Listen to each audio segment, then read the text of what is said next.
nyesek, kemudian batuk, bisa menggunakan kencur, kemudian dikunyah, minum air hangat, bangun tidur, mau tidur. Sehingga dengan tepat dia memberikan obat sasaran, obat tepat seorang susah tidur. Maka ada beberapa hal yang bisa dikonsumsi, diantaranya satu ikat kangkung direbus dengan 1 gelas air sambil mendidih, saring minum setiap mau tidur 1. Jangan lewatkan Dapur Sehat Roja bersama narasumber Abu Muhammad Faris Al-Kianji. Sebuah program baru meracik makanan lezat menjadi sehat. Timun yang sifatnya manis ini efektif digunakan untuk meningkatkan kekebalan tubuh, tapi bagian energi vital perut. Dapur Sehat Roja setiap Rabu jam 10 waktu Indonesia Barat sampai menjelang zuhur. Dapur Sehat Roja meracik makanan lezat menjadi sehat. Simak Radio Roja Bogor 100.1 FM, Radio Roja Majalengka 93.1 FM, Radio Roja Palu 101,8 FM, dan Radio Roja Bandung 104.3 FM. Menebar cahaya sunnah. Dapur Sehat Roja. Kesembuhan itu bismillah, atas izin Allah Subhanahu wa Ta'ala.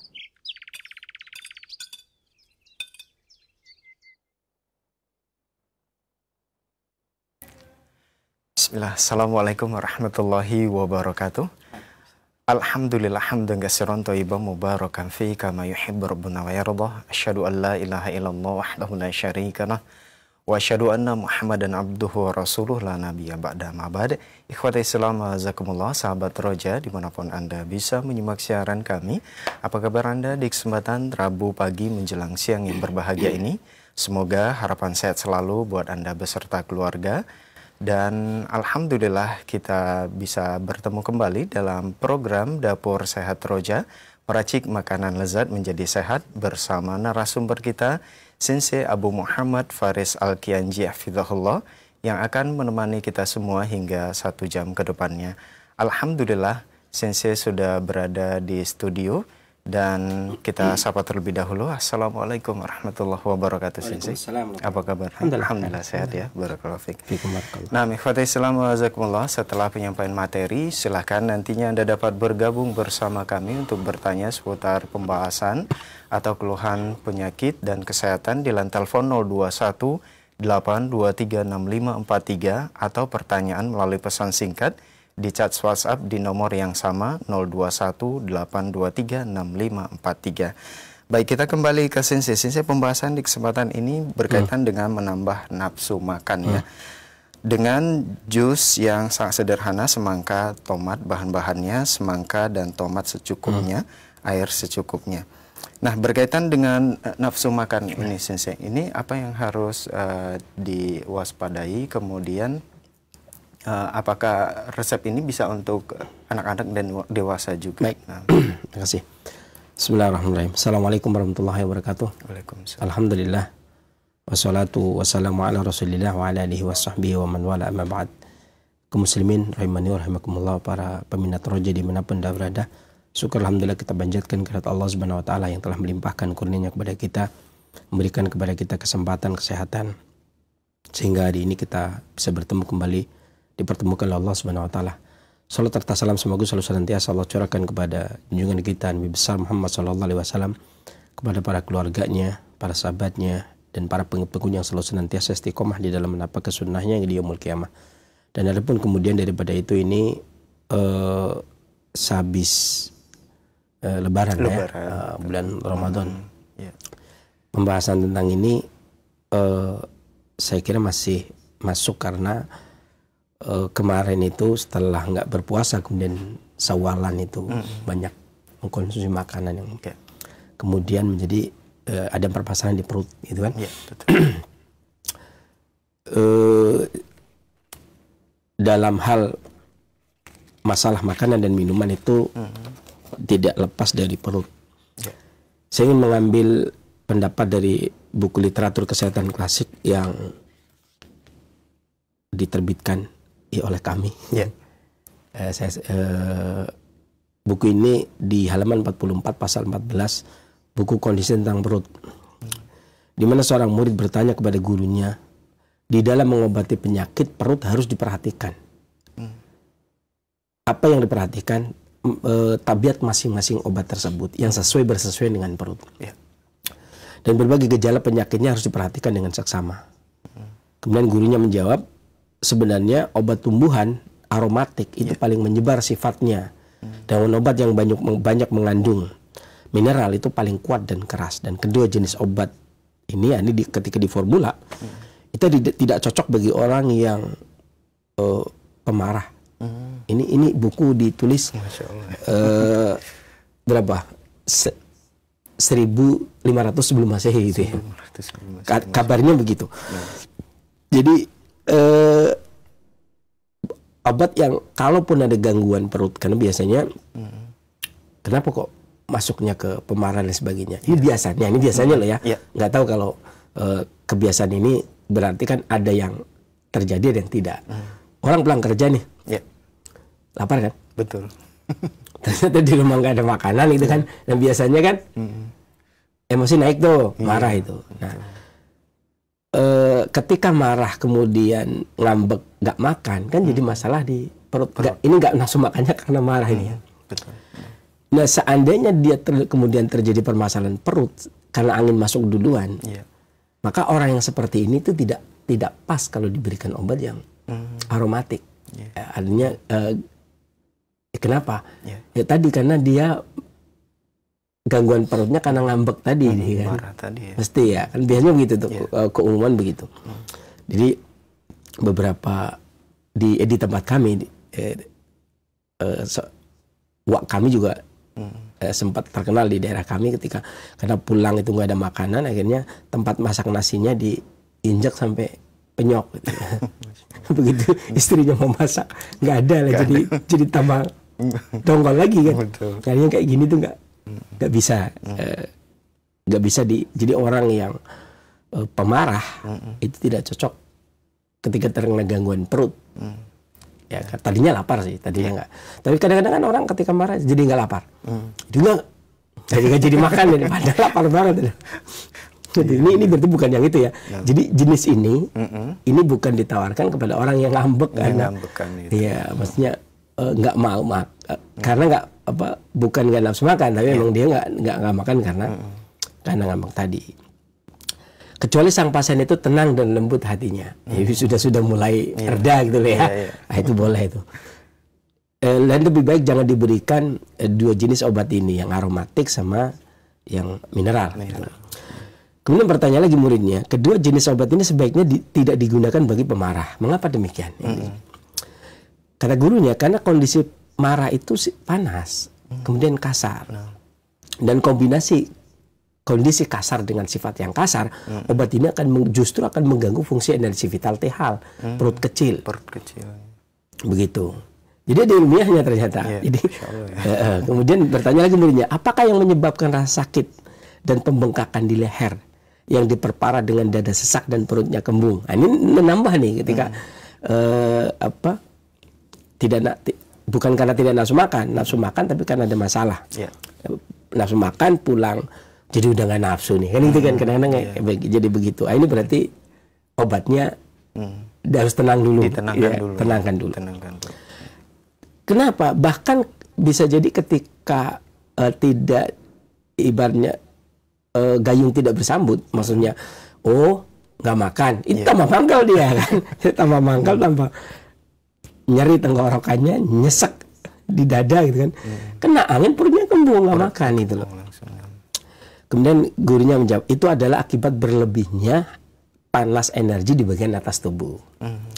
Kemudian muridnya bertanya lagi, bagaimana kita membedakan apakah seorang wanita itu hamil atau sakit perut? Kemudian dijawab oleh gurunya, apabila seorang wanita tampaknya sakit atau kurang enak badan, tapi tidak terdeteksi dari denyutnya maupun tanda-tanda sakit pada pengamatannya, maka selamat, dia itu hamil. Nah, ini yang pertama. Kemudian saya ingin mengutip pendapatnya Imam Suyuti yang ketika menjelaskan tentang proses makanan. Di mana makanan masuk ke dalam tubuh, kata beliau, ini sedikit berbeda dengan konsepnya Imam Ibnul Qayyim. Ya, sengaja saya bawa karena dulu saya sering membawakan proses makanan dicerna di dalam perut versi Ibnul Qayyim. Ya kan? Makanya dulu saya sering mengatakan Imam Ibnul Qayyim itu melarang larangan-larangan minum. Di antaranya adalah habis makan nggak boleh minum. Ini rupanya udah banyak yang mengadopsi, banyak yang menyampaikan. Ya, bahkan sampai negeri tetangga ternyata. Nah, ini saya sekarang mengambil jalur yang berbeda lagi. Al-Imam Suyuti mengatakan ketika makanan masuk ke dalam tubuh, maka secara otomatis air yang ada di mulut itu akan keluar. Karena tujuannya air itu ikut mencerna makanan. Nah, ketika makanan itu kemudian masuk ke dalam perut, maka perut pun akan mengeluarkan cairan, ya, untuk mencerna makanan pula. Ketika makanan terlalu keras dan cairan tersebut habis, ya, kemudian perpaduan antara makanan, kemudian energi vital haroro kolbu yang mencerna, kemudian cairan yang ada di perut itu mencerna, itu kekurangan, maka tibalah waktu haus. Nah, justru Imam Suyuti mengatakan kalau kondisi seperti ini, maka wajib dia minum. Pas haus tadi. Iya kan? Ketika makan kemudian haus, minum. Kalau tidak, Anda bisa mati. Gitu. Jadi ini belum ada yang nyampein ini. Jadi sengaja. Jadi Alim Al-Qoyi melarang, nggak boleh.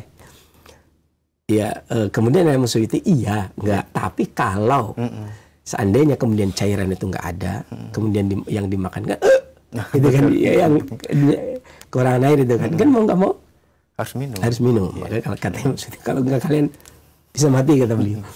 Nah, makanan yang masuk ke dalam tubuh yang seperti ini itu bisa jadi beberapa makanan itu ada yang susah dicerna, ada yang mudah dicerna. Nah, kalau yang susah dicerna inilah kemudian yang akan mengganggu sistem kinerja perut. Bisa jadi dia akan penuh, nanti akan disebutkan beberapa tabiat penyakit, kemudian imbasnya, dampaknya kepada organ tubuh yang lain ketika seseorang itu kemudian tidak nafsu makan, kenapa-kenapanya gitu kan. Nah, kemudian makanan yang mudah dicerna, masuk mudah dicerna, itu tentunya akan memberikan dampak energi vital yang bagus sehingga merangsang sistem pencernaan. Bahkan yang paling ringan, kalau kita tidak punya ini dan itu, sebelum makan garam kan. Beberapa butir garam, kemudian ini resep lama ini. Kemudian butir garam, kemudian dihisap, kemudian minum air. Sampai-sampai ini ya. Ini nasihat dari Tobib, murni dari Tobib. Sampai-sampai saking familiarnya nasihat ini, ada orang yang mengeluarkan hadis tentang ini. Orang, saya nggak ngomong Nabi ya. Ada orang yang ngomong, oh ini hadis gitu. Padahal itu bukan. Dan ini pendapat Tobib. Jadi Tobib itu menganjurkan kalau ada orang atau anak yang tidak nafsu makan, hendaknya sebelum makan dia makan garam. Garam. Habis itu setelah selesai kemudian dia minum. Nah, saking familiarnya nasihat ini, sampai-sampai dianggap hadis. Padahal bukan. Ya, ini juga saya bukan berarti mengatakan, saya bukan berkecimpung di situ, tapi memang ini murni perkataan para tabib. Karena saya tahu kalimat ini adalah kalimat para tabib, ya. Jadi tentang, walaupun ada yang mengamalkan loh ya, ada yang mengamalkan. Tapi jangan sampai ketika mengamalkan itu ini dari Nabi, itu yang gawat itu, yang kacau itu kan. Tapi harus dia memahami bahwa ini dari tabib, ya, dari seorang pengobat. Jadi bukan menyimpang kemudian karena manfaat kemudian ini manfaat pasti dari Nabi, jangan begitu dong. Ya, apa-apa yang bukan dari Nabi jangan sandarkan kepada Nabi, bahaya itu. Nah, sehingga perut itu ketika dia bisa mudah mencerna makanan, maka perut itu akan mendapatkan energi vital dan rutubah yang baik sehingga dia siap menerima makanan berikutnya. Nah, yang jadi masalah adalah ketika habis lebaran ini biasanya orang mengkonsumsi makanan biasanya apa ini ya, ada lontong opor, kupat gitu ya, yang bersantan lah ya. Sampai-sampai saya pribadi itu ketika ada orang ngomong lebaran itu identik dengan kupat dan opor gitu ya. Betul. Dulu sempat bingung, apa iya sih? Masa sih? Karena di rumah saya belum pernah ada. Oh gitu. Ibu saya itu belum pernah masak. Sampai-sampai saya berbaik sangka kepada ibu saya, jangan-jangan ibu saya nggak bisa masak opor. Karena beliau setiap lebaran nggak ada. Bukan cuma lebaran, nggak pernah sama sekali. Makanya ketika lebaran pun nggak ada. Kalaupun ayam ditumis, jadi kok bisa itu le? Katanya saya belum pernah lihat yang namanya opor di malam hari lebaran. Baru saya melihat opor itu ketika tahun 2000. Saya nikah dengan istri saya. Oh gitu. Lebaran pertama. Pas walimahan. Enggak, lebaran pertama. Walimahan saya enggak ngelihat juga. Enggak juga. Saya paling makan apa sambal kentang apa-apa. Nah pas lebaran, ini opor. Oh ini opor. Ini lebaran ternyata ada opor. Tapi di rumah mertua, di rumah bisa nggak ada. Lah makanya kesininya kayak ini lebaran ini pun saya termasuk orang yang nggak makan opor juga gitu. Karena bukan padahal istri masak opor, tapi bukan karena apa-apa, karena memang nggak jadi nggak sudah terbiasa nggak. Nah yang bersantan itu, saya nggak menyatakan nggak boleh itu ya, boleh. Tapi maksudnya ketika orang perut dalam keadaan kosong, kemudian habis itu ngamuk tuh makanan tuh. Tapi kalau sederhana kan nggak ada masalah kan. Jangan ditiru saya mau primitif, opor aja nggak pernah.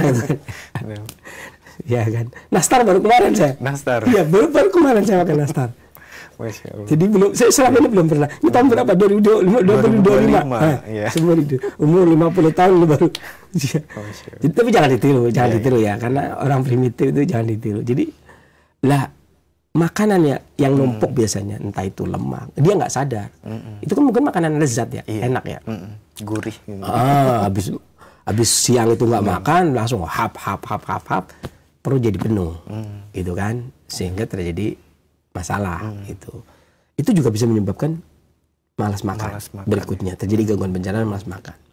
Ya, atau dikarenakan kecapean setelah lebaran lama, kemudian dia tidur panjang, makan siang nggak, habis sholat Id kemudian tidur panjang gitu ya. Habis sholat zuhur langsung tidur lagi. Itu juga akan bisa masuk angin, kembung, menyebabkan juga tidak nafsu makan. Makanya solusi yang pas gangguan nafsu makan di lebaran ya ini ya. Gitu ya. Kita racik dulu. Oke, siap. Kita masukkan ininya dulu, semangka ya. Dan bahan-bahannya ini juga mudah didapat ya. Iya. Harganya juga terjangkau. Karena ini kita pakai ini karena yang paling mudah. Betul.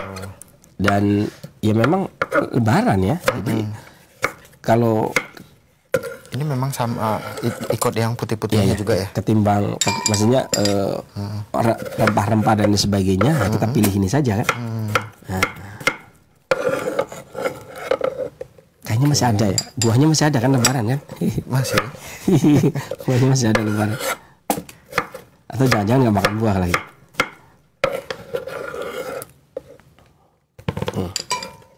Oke.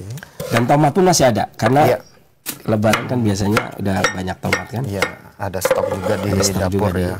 Ya, ini memang jadi tema ini memang dipilih tepat karena habis lebaran maksudnya, dan bahan yang dipilih juga emang cocok karena musimnya musim panas sudah. Betul. Ya. Maka semangka ini jadi seger gitu ya. Musimnya juga musim panas. Semangkanya juga maksimal. Oke. Soalnya kalau musim dingin kan kurang maksimal dia. Oke.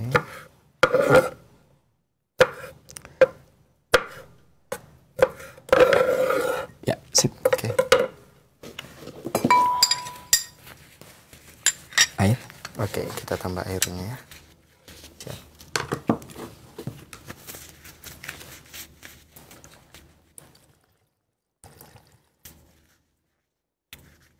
Cukup? Cukup. Oke. Ini kalau kurang manis bisa ditambah madu. Tambah madu. Bisa ditambah. Tapi udah manis lah ya.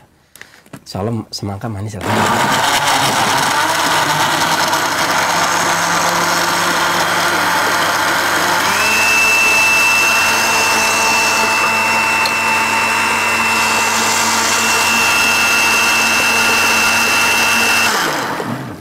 Seger banget ini. Lebih dominan semangka ya. Merahnya bagus. Masya Allah, diminum siang-siang gini seger banget sebenarnya. Oke.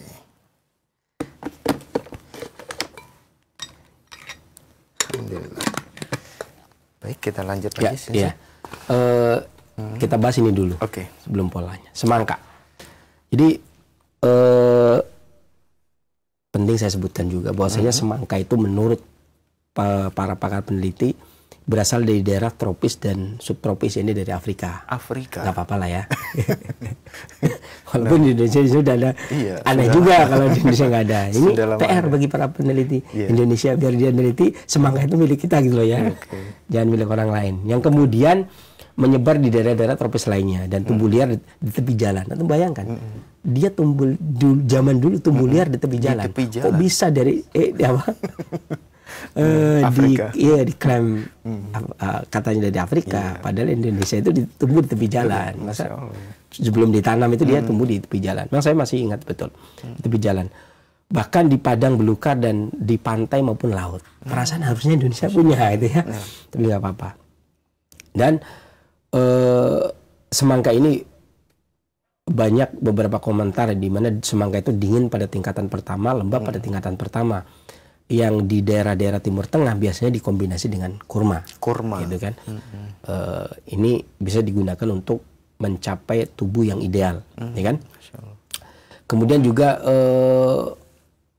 orang Belanda pertama yang menyebutkan tentang semangka di sini adalah Nyonya Kloppenburg. Dia juga menyebutkan tentang bagaimana semangka digunakan untuk mengatasi gangguan perut. Ya, bahkan beliau menyebutkan bukan cuman untuk gangguan nafsu makan, akan tetapi juga digunakan untuk gangguan perut bahkan yang kejang maupun yang murus. Ini orang-orang peneliti Belanda yang menyatakan, dan dia bicara di tahun 1912. Kemudian di tahun 1919 Kahane mengutip dari perkataannya Rumpius. Rumpius itu orang abad 19, jadi tahun 1800-an. Ya, beliau juga menyebutkan tentang semangka.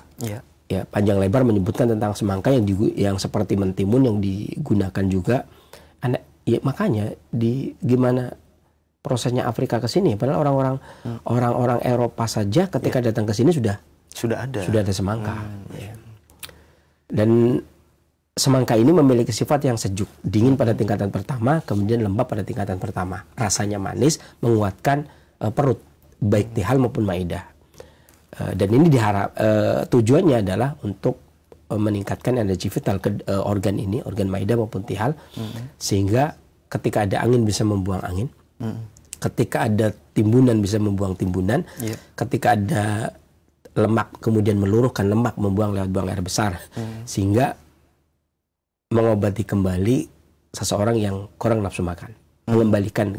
Ya, saya tidak menyebut secara panjang lebar tentang kandungan kimia dan efek farmakologinya, ada kaliumnya, ada likopenya dan seterusnya. Tapi pada intinya semangka digunakan untuk gangguan perut pada kasus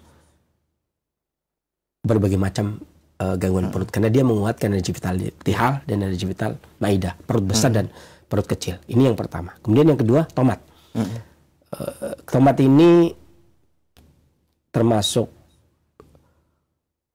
harusnya orang sudah tidak mengklaim lagi dari daerah lain ya, walaupun di sini disebutkan tomat merupakan buah yang tidak kenal musim, dan awalnya tanaman tomat ini banyak tumbuh di daerah pegunungan Peru, lalu menyebar ke bagian utara Amerika, suku Indian.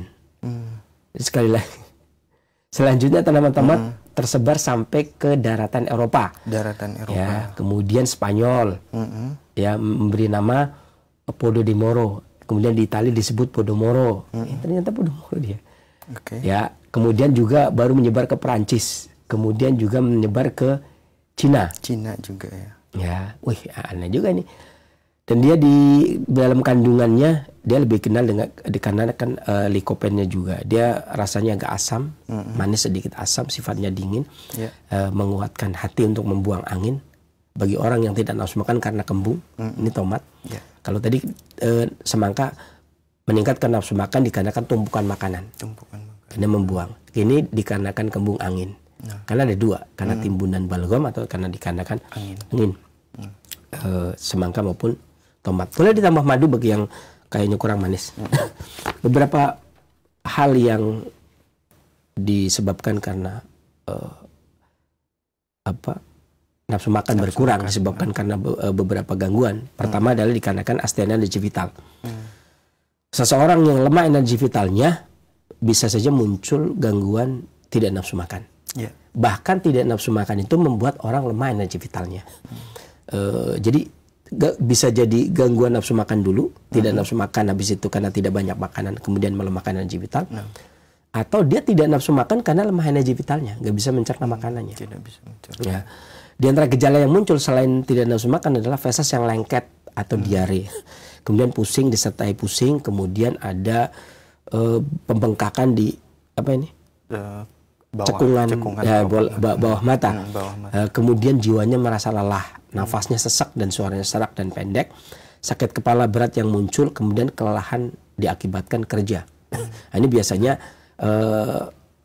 kan kadang-kadang orang ini, orang lelah kerja, saking capeknya, lapar dan ngantuk, lelah, yang dipilih tidur dulu. Iya kan? gitu ya. Tidur dulu ya, habis tidur. Nah, kayak gitu tuh. Kalau terus-menerus sama energi vitalnya ya melemah. Ini juga pernah terjadi di tahun 1800-an, 1809 ya, waktu pembangunan jalan pos Daendels. Ya. Itu kan banyak orang yang saking lelahnya, kemudian tidur, bangun lagi harus waktunya kerja, ya kan, sehingga udah masuk angin, ya kan, sehingga sudah tidak nafsu makan, sehingga banyak yang meninggal dunia kan, dari Anyar sampai Panarukan. Ya, ini sejarah juga mencatat yang demikian karena lemahnya energi vital, kemudian dia menunda makanan, ya kemudian tidak nafsu, lama-lama tidak nafsu makan, kebablasan. Akhirnya banyak yang meninggal dunia di zaman itu. Kan Daendels itu jalan pos itu belakang di tahun 1800-an, 1809 lah. Ya. Kemudian gejala lain yang muncul diantaranya nyeri yang bisa berkurang saat dipijat, kena angin tadi. Jadi ciri-ciri angin adalah ketika dipijat enak, nyerinya berkurang, jadi enak. Jadi makanya kadang-kadang orang yang terlambat makan biasanya kadang-kadang kan diikat kencang, ya kan.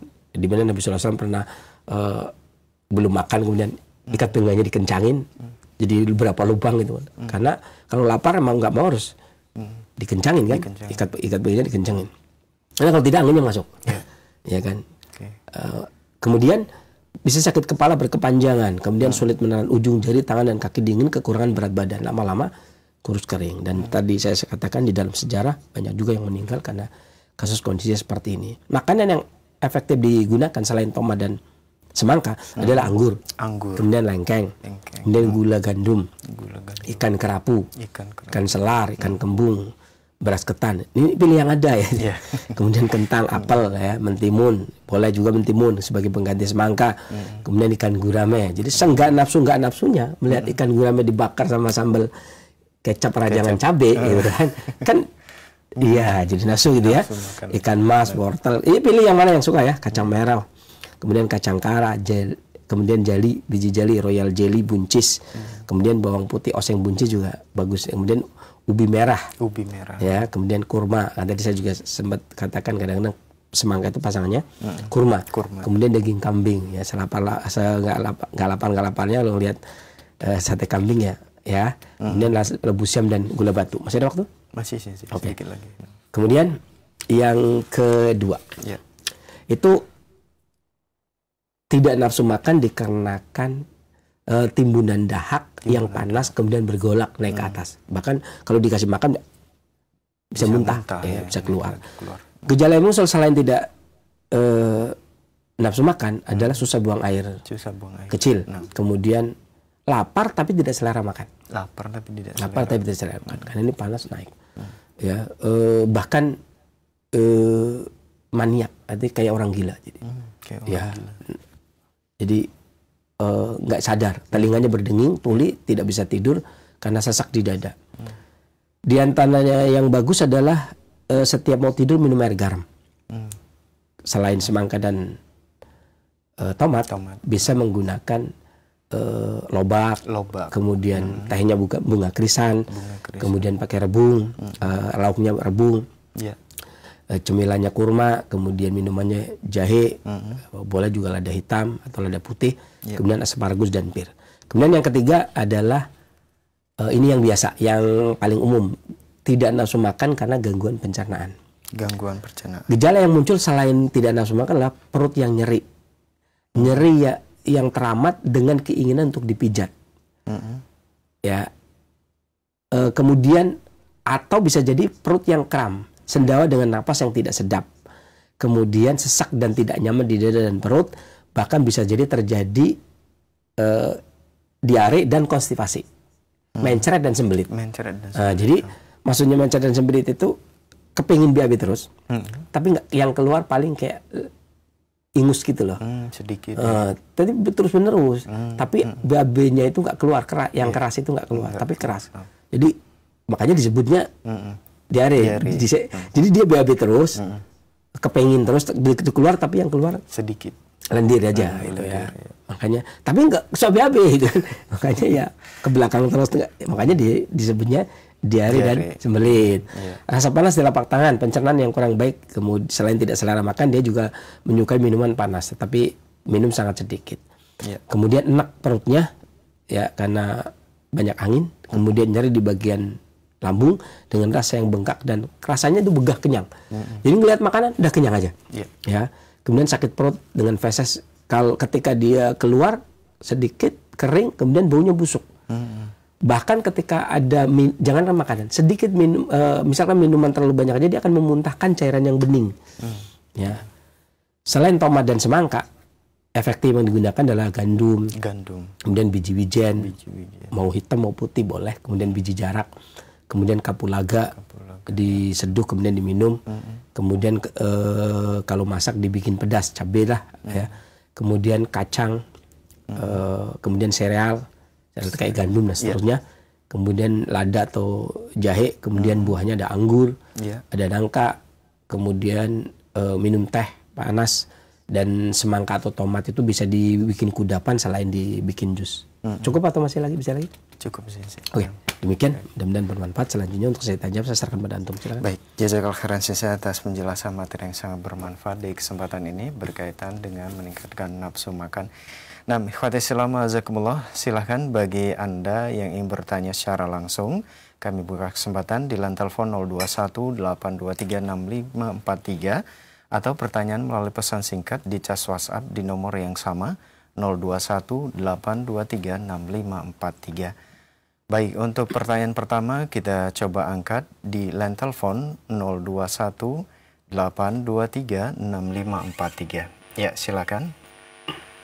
Assalamualaikum warahmatullahi wabarakatuh. Waalaikumsalam warahmatullahi wabarakatuh. Dengan Bapak siapa di mana? Dengan Rudi di Tangerang. Pak Rudi di Tangerang. Ya, silakan Pak Rudi. Ini Cinci, keluhannya ini apa? Ada keturunan jantung lemah Cinci. Ada keturunan jantung lemah. Seperti itu ya, Pak? Iya, jantung lemah. Itu dari orang tua apa? Maksudnya ya, ibu atau bapak? Kenapa? Ya. Terus kemudian sekarang ini kalau untuk jalan agak jauh gitu ya, itu ngos-ngosan gitu. Napasnya kayak sudah mau habis gitu loh Cinci.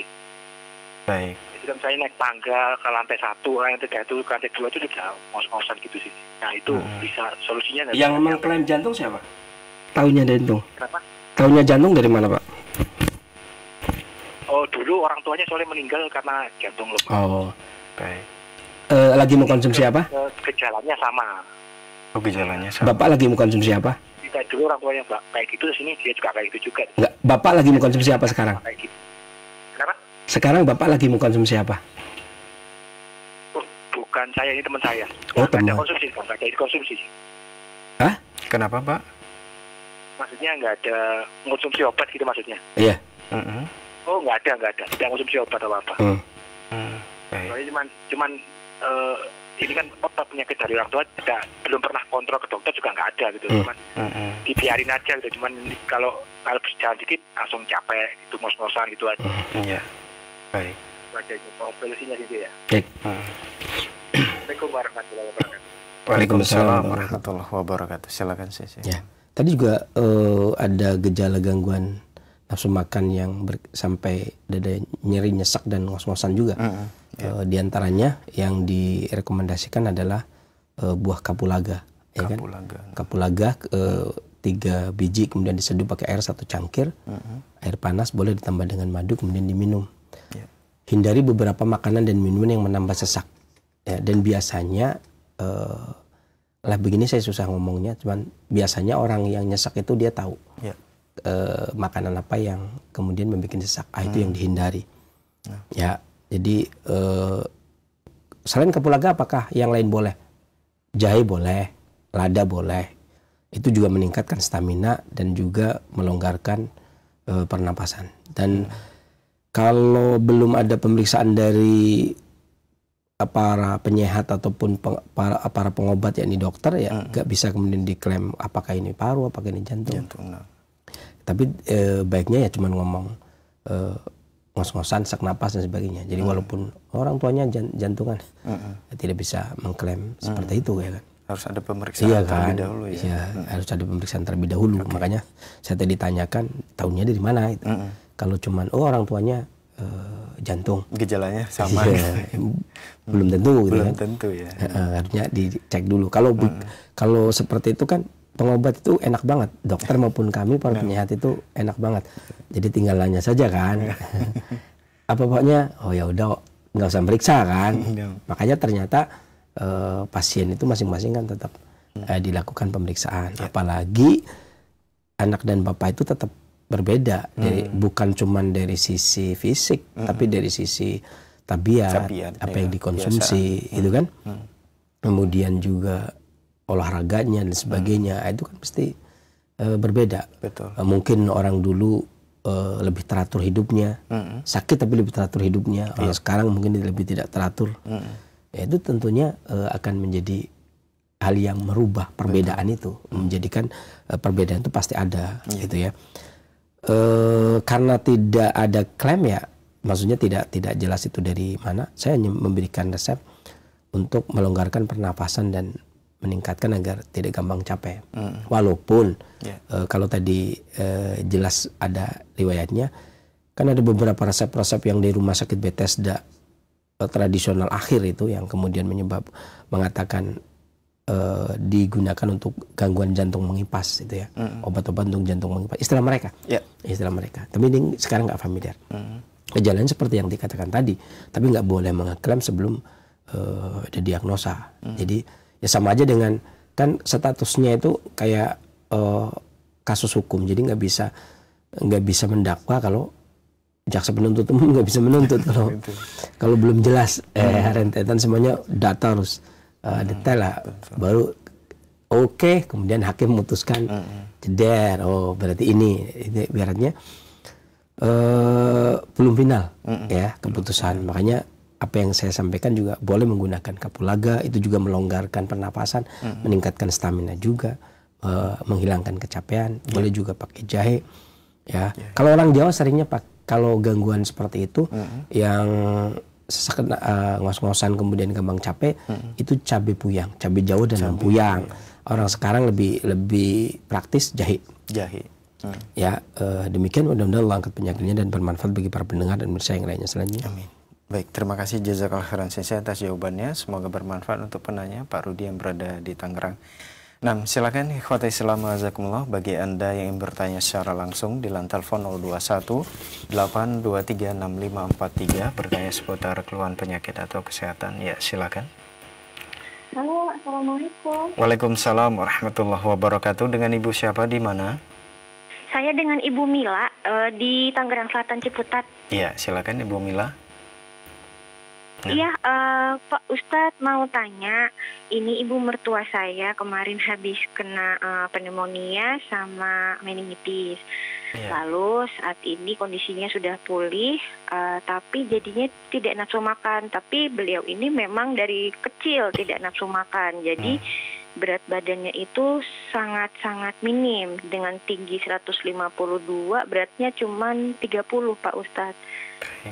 Apakah ada yang bisa saya lakukan untuk bantu ibu mertua saya supaya bisa lebih nafsu makan? Sekarang lagi mengkonsumsi apa? Saat ini konsumsi terakhir yang saya tahu obat hipertensi sama vitamin apa ya? Saya kurang tahu sih kalau vitamin karena posisi ibu mertua di Balikpapan. Tapi terakhir yang saya tahu konsumsi obat hipertensi. Dan kakinya kalau terlalu lama duduk atau tidak gerak itu bengkak gitu Pak Ustadz. Cukup?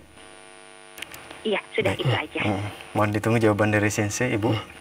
Ya, baik, terima kasih. Sama-sama. Assalamualaikum. Waalaikumsalam warahmatullahi wabarakatuh. Silakan. Saya rasa masih nggak ada masalah untuk mengkonsumsi tadi untuk nafsu makan masih nyambung, artinya nggak semangka juga tidak bertentangan dengan obat penurun tensi, gitu ya. Kemudian juga tomat juga, ya, ini makanan masih aman. Dan kalau memang ada kekhawatiran ada masalah ketika ketemu dengan obat seperti itu, karena ini bentuknya makanan, kan boleh dikonsumsi, dikasih jarak 2 jam. Walaupun sampai saat ini yang sejenis makanan ya aman-aman saja. Jadi yang kita bahas ini bukan jenis, kalau tadi yang kita bahas adalah ada kunyitnya, ya kita nggak berani, gitu kan. Betul. Tapi ketika makanan seperti ini yang dikonsumsi harian itu adalah obat-obat yang sudah terbiasa seperti itu, maka saya rasa makanan itu masih masuk kategori aman. Jadi untuk obat gangguan nafsu makan tadi. Dan semangka juga bagus buat paru. Kemudian bagus buat pencernaan juga, buat merangsang nafsu makan juga. Jadi silakan di scroll kembali bagaimana cara menggunakannya, maka bisa dilihat di tata caranya. Mudah-mudahan Allah angkat penyakitnya dan bermanfaat bagi para pendengar dan pemirsa yang lainnya. Selanjutnya. Baik, terima kasih Sensei. Jazakallah khairan atas jawabannya. Semoga bermanfaat untuk penanya Ibu Mila yang berada di Tangerang. Nah, di belakang Ibu Mila silakan, masih kami buka kesempatan di line telepon 0218236543. Ya, silakan. Assalamualaikum warahmatullahi wabarakatuh. Waalaikumsalam. Dengan Ibu siapa di mana? Di Umu Abdullah di Cikarang. Ya, silakan Umu Abdullah. Assalamualaikum Sensei. Waalaikumsalam warahmatullahi wabarakatuh. Nah, ini jadi kemarin tuh anak saya kan diperiksa ke dokter anak, terus berat badan tuh cuma 16 kilo di usia 7 tahun, terus tinggi cuma 112. Katanya dokter tuh disuruh makan yang double protein gitu. Kalau misalnya untuk ininya apa aja ya Sensei? Ininya apanya? Baiknya maksudnya lauk-lauknya gitu. Baik. Ini anaknya laki-laki perempuan Ibu? Laki-laki. Laki-laki, baik. Baik, ada yang lagi? Cukup? Baik, ya, cukup itu aja. Baik, mau ditunggu jawaban dari Sensei Ibu? Ya, terima kasih. Ya, silakan. Ya, tadi sudah dijelaskan sebenarnya sama dokternya, disuruh dianjurkan untuk mengkonsumsi yang berprotein. Dan protein banyak, ya. Betul. Kalau makanya kadang-kadang dokter ngomong yang ada protein, karena banyak masalahnya. Jadi nggak usah disebutkan 1-2, tapi bolehlah kemudian ditanya lebih jelas di antara yang jenisnya, gitu ya. Yang berprotein itu apa dan seterusnya. Karena ketika udah kalimat protein udah bukan bagian saya, ya kan. Kalaupun saya bisa menyebutkan itu udah sudah. Kalau masih di tahun 2013 itu masih 2003, itu masih ada, masih diperbolehkan. Tapi ketika ini udah protein, ketika udah di kandungan kimiawi, efek farmakologinya, kemudian dokter menganjurkan protein, ya. Kita cuma bisa menyebutkan berdasarkan penelitian, tetapi tadi udah dikawal oleh dokter, itu udah bagus. Tinggal kemudian menanya yang protein itu yang gampang didapat, ya, ditanyakannya yang gampang didapat. Betul. Ya, bukan yang bagus apa saja, kan yang kalau itu udah berprotein ya udah bagus. Jadi tinggal yang gampang didapat saja, yang di sekitar kita, ya. Demikian, mudah-mudahan langkah penyakitnya. Selanjutnya. Baik. Jazakallahu khairan Sensei atas jawabannya. Semoga bermanfaat untuk penanya Umu Abdullah. Nah, masih kami buka kesempatan di line telepon 0218236543 bagi Anda yang berkonsultasi seputar keluhan penyakit atau kesehatan. Ya, silakan. Ya, halo. Terputus. Kita beralih ke pertanyaan melalui pesan singkat di kesempatan ini. Assalamualaikum warahmatullahi wabarakatuh. Waalaikumsalam warahmatullahi wabarakatuh. Sensei, saya pria umur 49 tahun, punya keluhan sering kencing, telinga berdenging, sering lapar juga, mulut kering, badan turun atau kurus, gatal-gatal. Punggung, telapak tangan juga gatal-gatal. Ini apa solusinya, Sensei? Ya. Syukuran. Tadi kalau nggak salah, saya juga menyampaikan itu. Gangguan buang air kecil, kemudian cuma di sini ada tambahan telinga denging, benar ya tadi? Iya, telinga kemudian tidak bisa tidur. Dia malam mau tidur minum garam, kemudian bisa pakai lobak, kemudian tehnya pakai bunga krisan, kemudian lauknya bisa pakai rebung, cemilannya bisa pakai kurma. Kurma sekarang udah banyak, ya di negeri kita itu kurma banyak, enak-enak lagi kurmanya. Yang paling banyak apa? Sukari ya? Iya, ya, betul. Iya, ya lagi ngetren ya, sukari, halas, sukari tapi yang paling banyak. Kemudian jahe segar juga boleh. Mau tidur antara biasanya jahe itu diminum. Misalkan habis sisa garamnya ketika mau tidur, ya jadi ditambah lada juga bisa. Lauknya asparagus. Kemudian rebung tadi. Selain kurma, buahnya bisa menggunakan pir. Ya, buah lain juga bagus. Cuman ini yang punya kaitan dengan keluhan tadi. Demikian bisa dikonsumsi. Ya, garam setiap mau tidur. Kemudian lobak terserah mau di jus mau dimasak ya. Kemudian bunga krisan biasanya bikin teh, rebung biasanya dimasak. Ya, enak tuh rebung. Kemudian kurma, pir biasanya boleh dikudap, dimakan biasa. Jahe lada hitam itu bisa diseduh sebagai minuman. Ya, demikian mudah-mudahan Allah angkat penyakitnya dan bermanfaat bagi para pendengar dan Indonesia yang lainnya. Amin. Jazakallahu khairan atas jawabannya.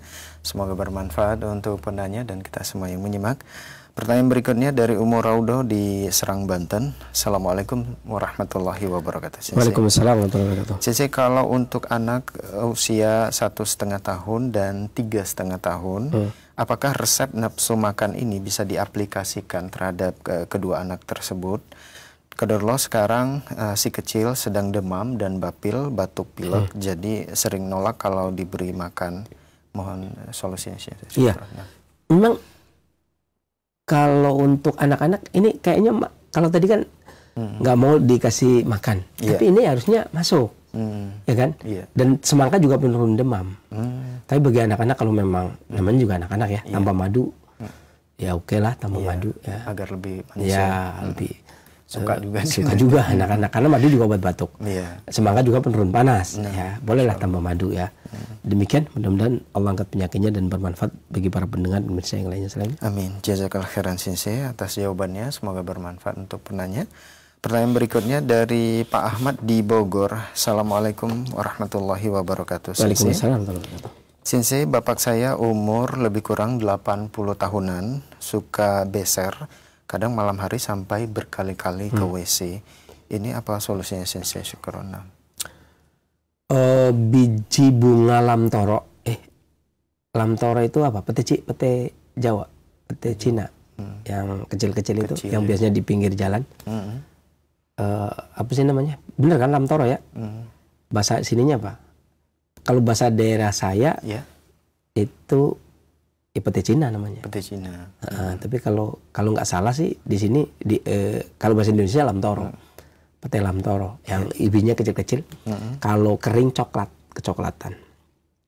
Ya mirip-mirip pete sebenarnya rasanya, itu kecil-kecil, kemudian dijemur kering sampai kecoklatan. Setelah kering kemudian disangrai. Kemudian ditumbuk, digunakan sebagai pengganti kopi. Diseduh kemudian diminum, digunakan sebagai pengganti kopi. Minum 1 kali sehari. 1, 2. Madu menurut para ahli dikenal sebagai hygroskopis, menyerap mempertahankan air agar tidak cepat keluar. Jadi sebelum tidur mengkonsumsi madu itu juga mencegah terjadinya beser. Kemudian yang ketiga, beberapa bahan yang sering digunakan orang dahulu untuk menghentikan beser selain biji lamtoro atau pete Cina tadi, itu bisa menggunakan kulit kayu jamblang atau biji jamblang. Dijemur kering, proses seperti tadi. Jadi dijemur kering, kemudian disangrai, tumbuk sebagai pengganti kopi. Mana yang bisa didapat? Kalau biji lamtoro sih saya lihat di jalan-jalan banyak. Masih ada, dia tiap jalan. Saya di daerah saya Rawalumbu itu tiap sungai, pinggir sungai itu ada, itu banyak. Artinya ya yang punya sungai ya. Ini bisa ngambil ya. Karena enggak bebas boleh diambil. Ini liar kayak ini loh, kayak apa? Biji buah apa tuh? Kersem apa? Yang cherry kita itu, cherry anak-anak, cherry anak-anak. Betul. Kan di pinggir sungai juga tuh kan. Pinggir jalan. Itu bebas kan ngambil, ya kan? Nggak izin nggak apa-apa lah ya. Iya, biasa dibiarin jatuh gitu. Jatuh aja, kan, ya. diambil halal kan. Nah itu kayak gitu tuh. Itu boleh cari-cari lah, pokoknya di sepanjang sungai itu bisa digunakan. Perbanyak kalau bisa, jadi bisa ditaruh di toples dan digunakan sebagai pengganti kopi. Ya, atau tadi kayu jamblang kalau yang punya, kayu jamblang sudah sangat jarang sekarang. Ya, makanya saya nanam, mudah-mudahan Allah angkat penyakitnya dan bermanfaat bagi para pendengar dan Indonesia yang lainnya. Selanjutnya. Amin. Jazakallahu khairan atas jawabannya. Semoga bermanfaat untuk penanya. Pertanyaan berikutnya dari Ummu Afan di Bekasi. Assalamualaikum warahmatullahi wabarakatuh. Izin bertanya, kalau semangka yang ditampilkan ini diganti dengan semangka jenis lain, misalnya semangka varian yang agak lonjong, panjang dan ada bijinya, atau semangka kuning, bisa tidak Sensei? Dan bisa. tomatnya ini diganti dengan tomat cherry yang kecil-kecil. Bisa. Ya. Apa aja yang punya lah. Ini kan kita belinya ya. Betul. Iya. Jadi bukan apa ya? Bukan memang harus ini. Nggak saklet. Gitu. Atau blendernya harus ini. Gitu. Lebih ngeri lagi kan. Iya, tomatnya sedapatnya lah. Memang yang penting masih tomat ya. Tomat ya. Tomat. Walaupun bentuknya kecil, cherry. Jangan diganti timun ya. Memang tomat yang enak itu tomat hijau misalkan tomat hijau. Seger kan. Bikin masakan. Iya, bikin masakan seger. Ya sah-sah saja silakan. Saya kurang suka tomat itu. Saya suka dia yang gede lagi, yang merah. Oh monggo, silakan.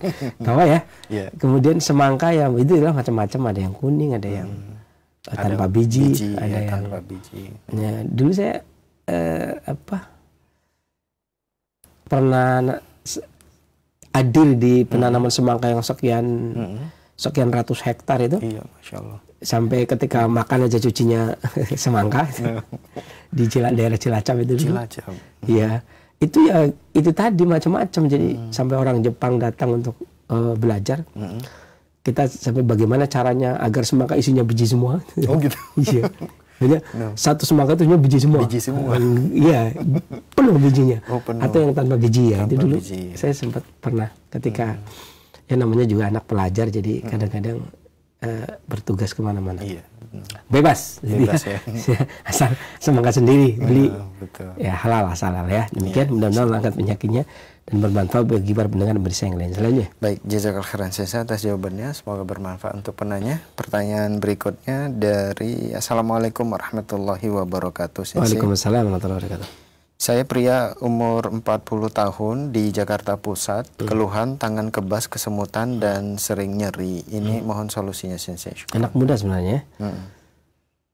Satu ibu jari temulawak bisa ditambah dengan 3 lembar daun salam. Ya. Kemudian ditambah dengan 1 ibu jari jahe. Dan direbus dengan air 1 gelas sampai mendidih.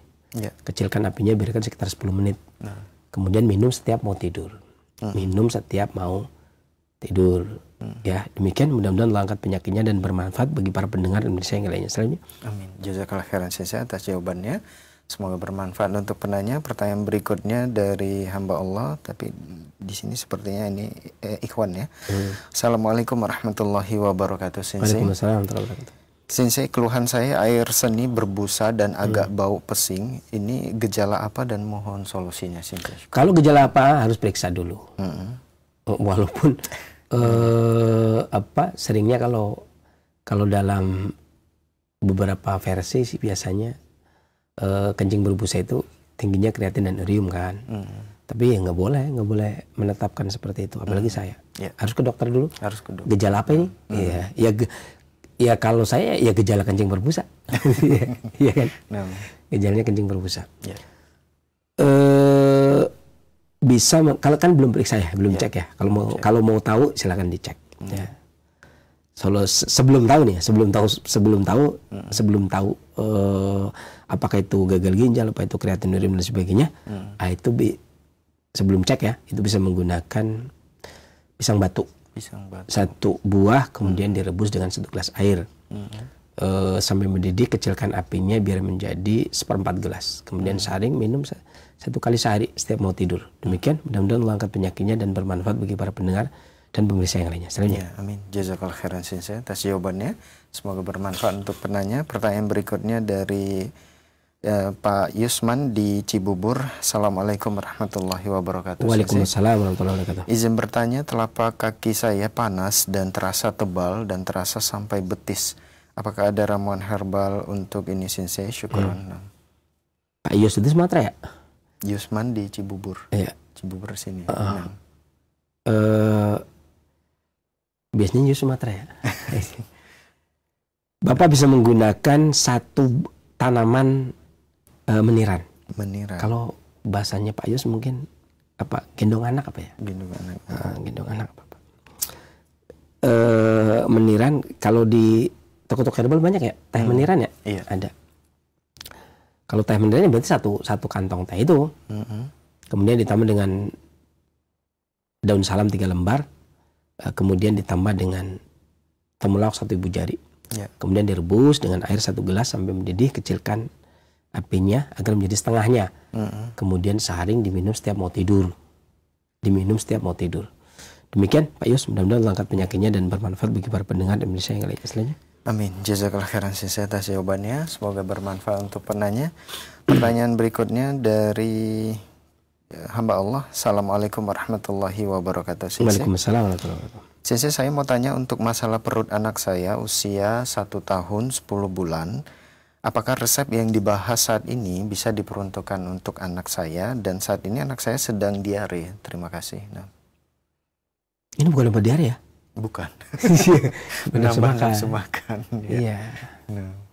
Kalau ini bukan diare Pak. Kalau diare yang direkomendasikan dalam acuan sediaan herbal, yang diterbitkan oleh Badan POM, tentang herbal, buku-buku herbal yang terbitkan oleh Badan POM, itu yang masuk kategori makanan berkhasiat, diantaranya adalah teh.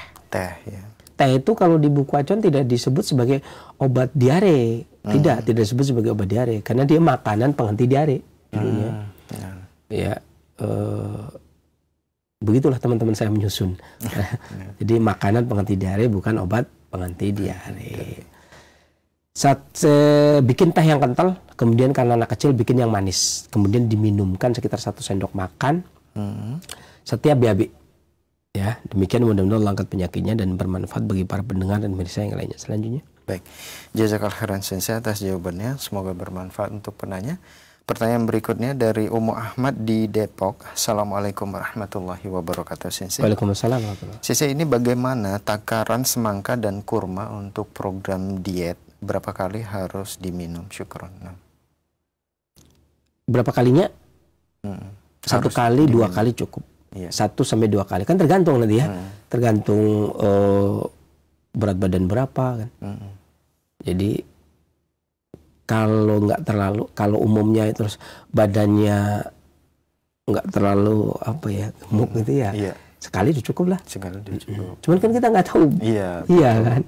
Mau 2 kali 3 kali nanti ternyata jadi kurus kan, nggak enak juga kan. Takarannya berbanding, hanya 1:1 karena tabiatnya kan sama. Semangka dingin lembab pada tingkatan kedua, kurma hangat atau panas lembab pada tingkatan kedua. Kan jadi dingin panasnya itu seimbang. Karena dia seimbang berarti takarannya sama. Kalau gram-gramannya sama. Kalau kurma itu kebiasaannya 7 butir, ya kira-kira seberapa gram, kemudian semangkanya ya sekitar segitu. Itu juga. Kalau saya bilang 1 iris, dan 1 irisnya kan versi ya kan. 1 iris versi tukang rujak gini dia. Ya kan? Kalau 1 iris ini keluarga rumah kan kalau iris kecil-kecil ya kan. Jadi saya bingung juga kalau versi 1 iris. 1 iris semangka. Versi mana ini kan versinya? Ya kan? Iya, betul. Gitu aja, digram aja biar kalau pengen pede. Kalau saya mah dikira-kira saja lah. Ya, tapi kalau ibu belum bisa ngira-ngira, kalau nggak biasa kan belum bisa ngira-ngira nih. Ya udah digram aja dulu. Ya, kurma 7 butir berapa gram? Semangka sekian gram. Selanjutnya ya udah nggak usah digram langsung. Kalau udah tahu kira-kiranya. Terbiasa ya. Terbiasa. Adapun berapa kalinya tergantung. Ya, kira-kira ibu maunya gimana gitu kan. Ya, kalau mau nyoba 2 kali kemudian dalam 1 minggu turun berapa? ya kan? Karena ini kencingnya kan banyak nanti, ya kan? Biasanya karena semangka peluru iya. kemih Ya. itu, dan korma itu mengenyangkan.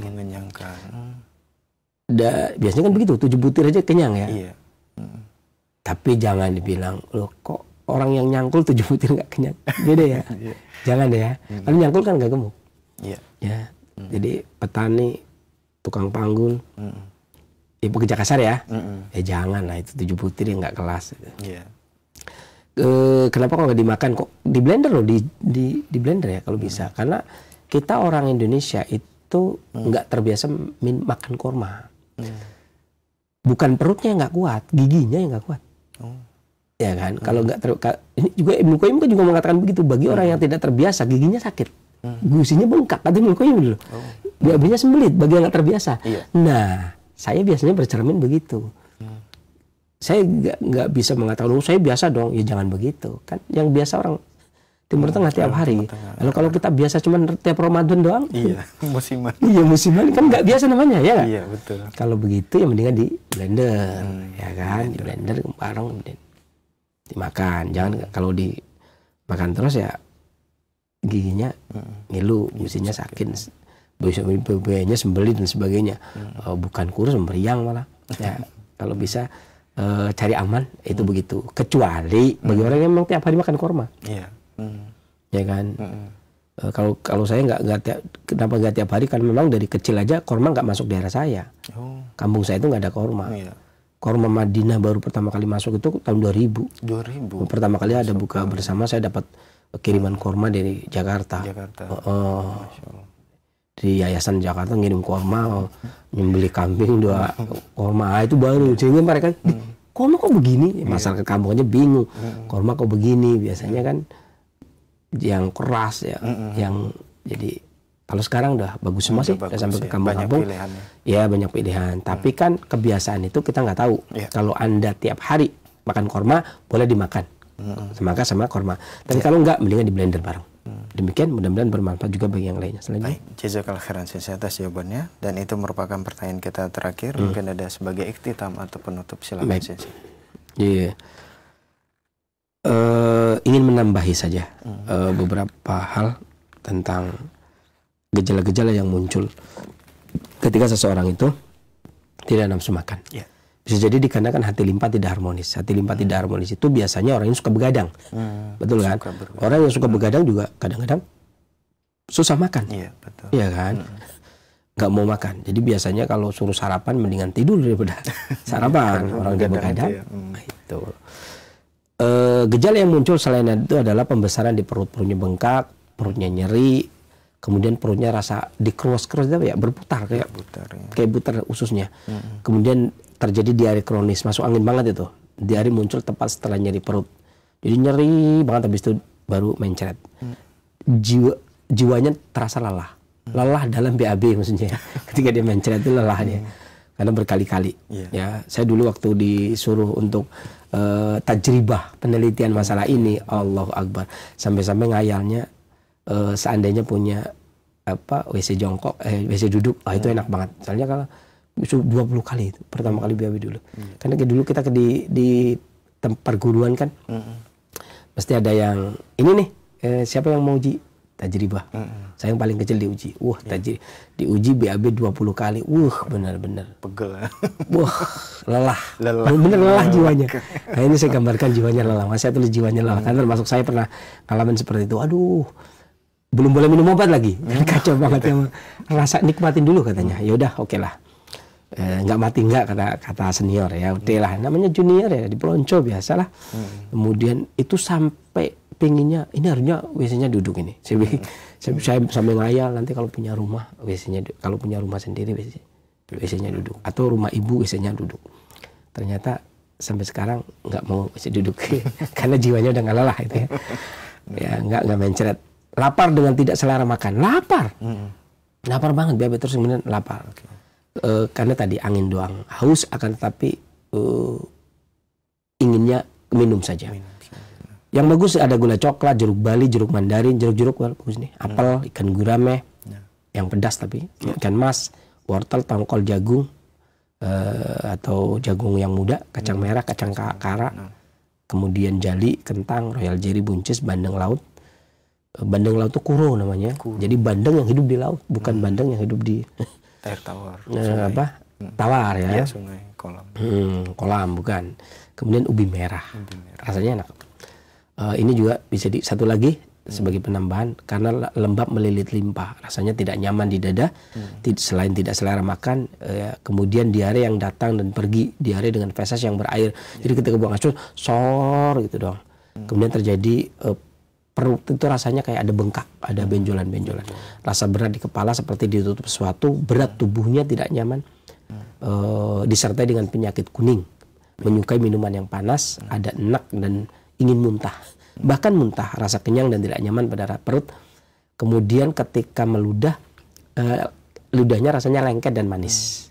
Biasanya kan orang kalau meriang pahit, ini manis. Terlalu lelah untuk bicara atau bergerak. Jadi ketika diajak bicara, cuman geleng gitu ya.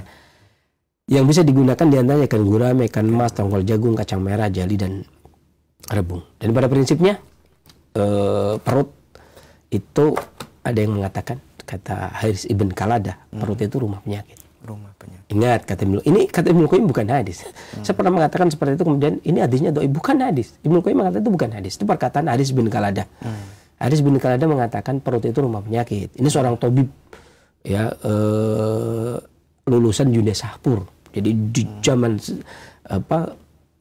Nabi sebelum jadi Nabi SAW itu, Haris bin Kalada termasuk tabib kuno. Dia mengatakan perut itu rumah penyakit. Makanya ketika seseorang mengkonsumsi makanan dan minuman, ada kaidah yang diberikan Al-Imam Ibnu Qayyim, al-himyah anil mudi, menjaga diri dari perkara atau materi-materi yang kalau masuk ke dalam tubuh itu menyakitkan. Jadi sebenarnya yang paling baik dan paling bagus untuk pengobatan perut adalah al-himyah anil mudi, menjaga atau berpantang dari makanan dan minuman yang kalau masuk ke dalam tubuh itu membuat kita sakit. Ya, demikian. Dan tetap saja upaya apapun, sehat dan sakit Allah yang menghendaki. Ketika Allah turunkan penyakit, Allah turunkan obatnya. Ya, tapi upaya kewajiban kita harus mengupayakan kesehatan. Kita juga berdoa kepada Allah. Ketika diberikan kenikmatan, maka hendaklah bersyukur dengan cara itu tadi. Bagaimana kita merawat kesehatan kita, bentuk syukurnya. Kemudian menjaga diri kita atau berpantang. Kemudian kalau sudah terlanjur masuk, kemudian istifraq, mengosongkan perut. Entah itu dengan muntah, entah itu dengan mengeluarkan lendir, entah itu dengan BAB, entah itu dengan kencing, entah itu dengan buang angin, gitu ya. Itu 10 pengosongan yang telah disebutkan oleh Imam Ibnu Qayyim. Mudah-mudahan apa yang saya sampaikan bermanfaat, kesembuhan dari Allah Subhanahu wa taala. Saya kira bila taufiq lillahi alhamdulillah alamin. Wassalamualaikum warahmatullahi wabarakatuh. Waalaikumsalam warahmatullahi wabarakatuh. Terima kasih. Jazakallahu khairan, barakallahu fikum kepada guru kita Sensei Abu Muhammad Faris Al-Qiyanji hafizahullah atas ilmu yang sangat bermanfaat dan waktu luang yang telah diberikan untuk kita semua. Demikian ikhwatai Islam wa jazakumullah, program Dapur Sehat Roja, meracik makanan lezat menjadi sehat. Semoga apa yang telah kita simak dengarkan menjadi tambahan ilmu yang bermanfaat, dan semoga Allah Subhanahu wa taala selalu memberikan kesehatan kepada kita. Dan bagi Anda yang diuji sakit oleh Allah, tetaplah bersabar, berikhtiar dan berdoa karena kesembuhan dari Allah Subhanahu wa taala. Nah, kami yang bertugas mohon pamit undur diri, mohon maaf atas segala khilafan. Terima kasih. Jazakumullahu khairan wa barakallahu fikum atas kebersamaan Anda. Wabillahi taufiq wal hidayah. Subhanaka Allahumma wa bihamdika asyhadu an la ilaha illa anta astaghfiruka wa atubu ilaik. Selamat beraktivitas. Wassalamualaikum warahmatullahi wabarakatuh.